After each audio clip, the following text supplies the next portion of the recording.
Ghostly tales, yet mirrors of human life. Hey everyone! Welcome to Encountering Chinese, Ghostly Tales from Zhai. Today, I'm going to tell you two short stories. The first story is titled, And Who? In Yidu County of Shandong Province, there was a man named Yu Yuzhou whose home was frequently troubled by a mischievous fox spirit. Items such as cloth and household utensils would mysteriously be tossed to the neighbors' walls. Once, Yu Yuzhou had some fine linen stored away, intending to use it to make a piece of clothing. However, when he took it out, although the cloth was rolled up just as before, upon unrolling it, he found that while the edges were intact, the middle part had completely disappeared, as if it had been cut out. Such incidents happened often, causing him great distress. Annoyed, his family would sometimes curse the fox spirit. But Yu Yuzhou warned them. Be careful not to let the fox hear you. At that moment, the fox was perched on a beam, and it said, I've already heard you. After that, the fox's mischief became even worse. One day, while Yu Yuzhou and his wife were still lying in bed and hadn't gotten up yet, the fox took their blankets and clothes. The couple had no choice but to crouch naked on the bed, looking up at the ceiling, pleading and praying. Suddenly, they saw a beautiful young woman jump in through the window and toss their clothes and blankets onto the bed. The young woman was of modest height, wearing a crimson outer robe with a snowflake-patterned vest over it. After dressing himself, Yu Yuzhou bowed to her and said, Since you've chosen to visit our home, please don't cause any more trouble. You could become our daughter, would that be acceptable? The fox replied, I'm older than you, how can you be so presumptuous? Yu Yuzhou then proposed that the fox be recognized as his elder sister, to which the fox agreed. Thus, he instructed his family to respectfully address the fox as Aunt Hu. At that time, there was also a fox living in the attic of Zhang household in Yan town. This fox often conversed with people. Yu Yuzhou asked Aunt Hu, Do you know the fox at the Zhang household? Aunt Hu replied, She's Aunt Shi from our family. How could I not know her? Yu Yuzhou said, Aunt Shi never troubles humans. Why don't you follow her example? But Aunt Hu paid no heed and continued to cause trouble for the Yu family.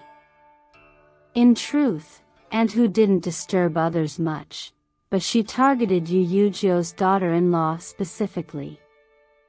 Her shoes, socks, hairpins, and earrings were often thrown outside.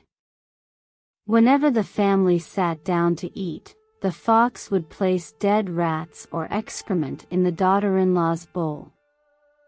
Seeing the filth in her bowl, the daughter-in-law would throw down her chopsticks and curse Aunt Hu as a filthy fox, without praying or begging for mercy. Yu Yuzhou said to Aunt Hu, My children all call you Aunt, so why don't you behave like an elder?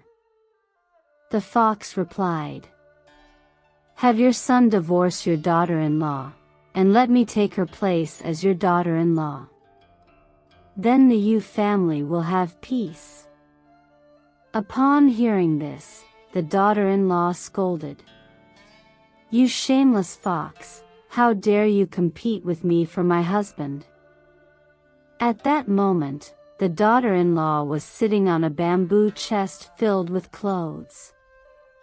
Suddenly, Thick smoke began to rise from beneath her, the heat scorching as if she were sitting in a steamer. When she opened the chest to check, she found that all the clothes inside had turned to ashes, leaving only a few items, which all belonged to her mother-in-law. Aunt Hu again commanded Yu Yuzhou's son to divorce his wife, but he naturally refused. A few days later, Aunt Hu urged him again to divorce her, but he still refused. Furious, Aunt Hu struck Yu Yuzhou's son with a stone, causing his forehead to split and bleed profusely, nearly killing him. Yu Yuzhou grew increasingly worried about the fox's reckless behavior.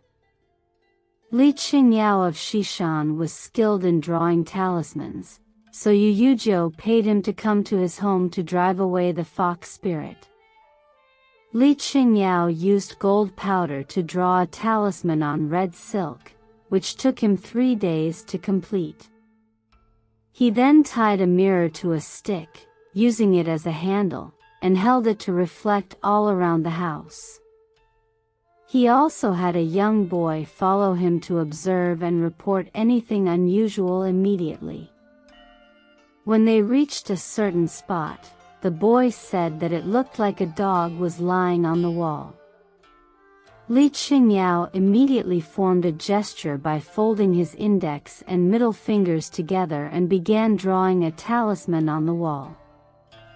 Afterward, he went to the courtyard to perform a ritual. As he chanted incantations, everyone saw the family's dogs and pigs come out, each with its head lowered and tail tucked, as if awaiting orders. Li Qingyao waved his hand and said, "Go." The dogs and pigs promptly followed the command and left in a disorderly line. Next, he began chanting again, and a flock of ducks came into the courtyard. Li Qingyao waved them away as well. After a while, a group of chickens appeared. Li Qingyao pointed at one of the chickens and loudly scolded it. The other chickens left, but the one he pointed at remained on the ground, its wings crossed as it cried out, "I won't dare anymore." Li Qingyao said, "This creature was once a Zigu doll in your household." The family insisted they had never made a Zigu doll. Li Qingyao replied, "The Zigu doll is still here." So the family strained their memory and finally recalled that 3 years ago, they indeed made such a doll, and the strange occurrences began from that day. The Yu family searched everywhere and eventually found the Zigu doll placed on a beam in the stable. Li Qingyao immediately took it down and burned it in the fire. He then took out a wine bottle, chanted a spell 3 times, and scolded the chicken 3 times. The chicken then returned to its normal form and walked back to its coop. From the mouth of the bottle, Aunt Hu's voice was heard saying, "Yu Yuzhou, you are truly ruthless. I will return in a few years."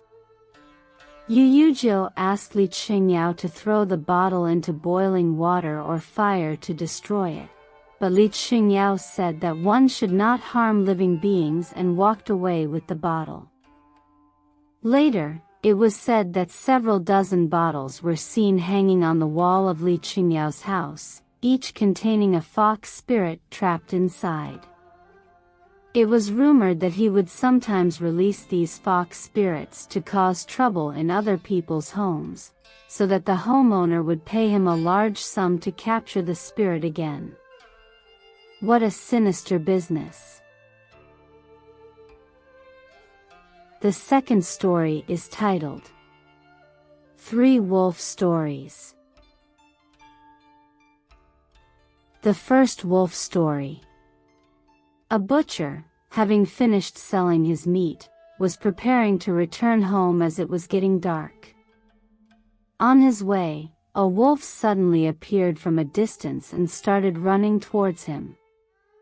The wolf, seeing the meat in the butcher's basket, was salivating. The butcher walked ahead, and the wolf followed him for several miles. The butcher, frightened, took out his knife to scare the wolf away, which made the wolf retreat a little. However, as soon as the butcher turned to walk again, the wolf resumed following him.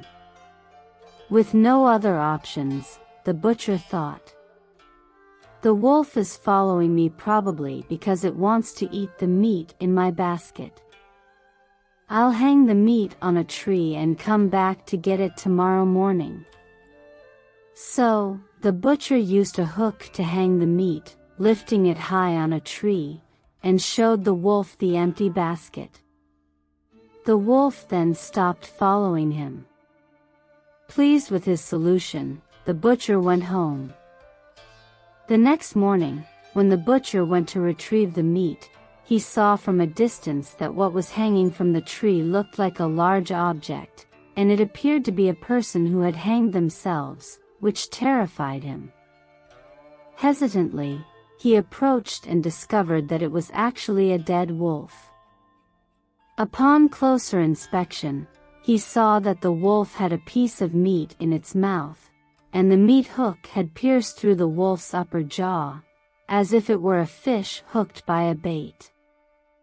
At that time, wolf pelts were quite valuable, and selling it could fetch over 10 taels of silver. Thus, the butcher made a small fortune. It was truly a strange and amusing turn of events, with the wolf being caught like a fish. The second wolf story. One evening, a butcher was returning home with his basket now empty except for some bones. Along the way, he encountered 2 wolves that followed him for a long distance. The butcher, feeling scared, took a bone from his basket and threw it to the wolves. One wolf stopped to eat the bone, while the other continued to follow. The butcher, with no other choice, threw another bone, causing the second wolf to stop as well. However, the first wolf, having finished its bone, resumed following him. Despite having thrown all his bones, the 2 wolves continued to follow him in tandem. The butcher, feeling increasingly anxious, feared being attacked from both sides by the wolves. He noticed a wheat field with a large pile of straw, like a small mountain. He hurried over, leaning against the straw stack, set down his basket, and held his knife ready. The wolves did not dare to approach and watched him intently.